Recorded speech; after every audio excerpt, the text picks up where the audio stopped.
Are you recording now? Yep. So these are two.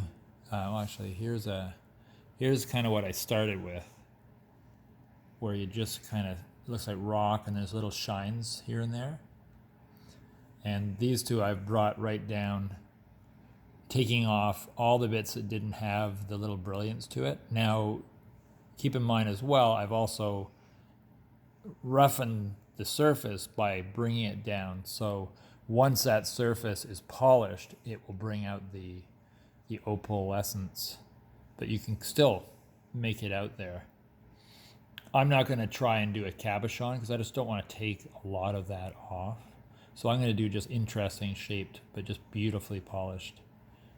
So I've narrowed that one down pretty close to what I would have. This one here, I almost feel tempted to keep the pieces of rock on there and then have this nice bluish green opal that's coming through just polished like that, and so that could be on a pendant or a ring or something. So that one's close.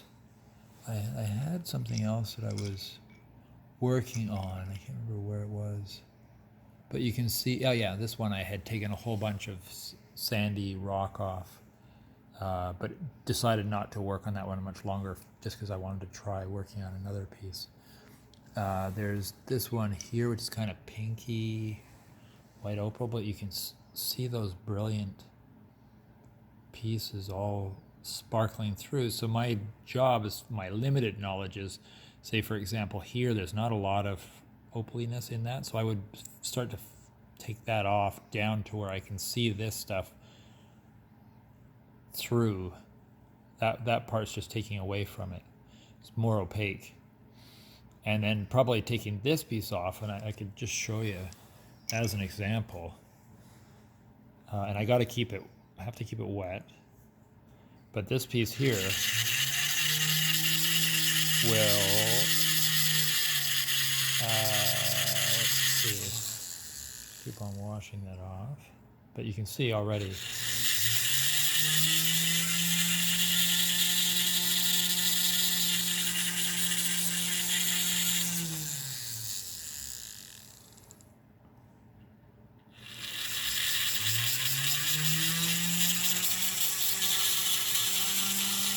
And you can't push too hard. This is something I just learned through doing the harder rock pieces, where I learned pretty quickly that push a certain amount and you just strip the texture off of this little thing, so it just wears it down really fast. So you have to work very softly and keep it wet.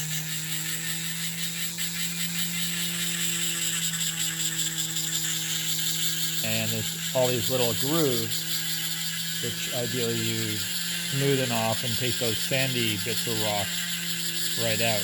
As far as that is necessary, the urge is to keep going, but I have to remember to dip it.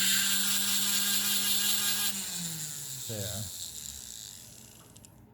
But I think these are wonderful. For me, I feel it's a wonderful way to process and move the energy of what's going on today with our situation in the world.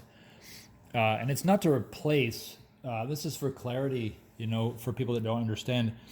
Energy work, in my case, through the creative process, is not to replace practical things. It's not to replace frontline Western medicine or anything. It's to complement, it's to work along with. This works on a very different level than the physical.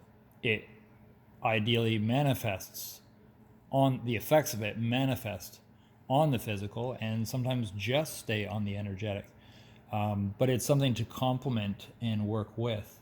And I think that's the idea of the future, is that different forms of, in this case, different forms of medicine learn what their strengths are and where they fit in the part of the whole, rather than to try and bully in and take over everything. And ideally, in the case of Western medicine, that it not get ruled by money and patents and things. So you get a much more true version of an integrity coming through in that form of medicine, in where it works with more holistic forms of medicine and energetic forms of medicine. So, the work I do on one level is to help energetically support frontline workers, paramedics and nurses and doctors in the work that they're doing. Just the same way that the tattoos I did or have done and do on, in this case, on paramedics and nurses, help them in their work and in their trauma reduction for the people they work with, but also for themselves, because they take on a lot of trauma working in that area of business. Also police officers. I've done a number of tattoos on police officers suffering from PTSD, and the feedback I get is they find it helps them sometimes more than a psychiatrist can do. And that just gives you an idea of how powerful that energetic work can be.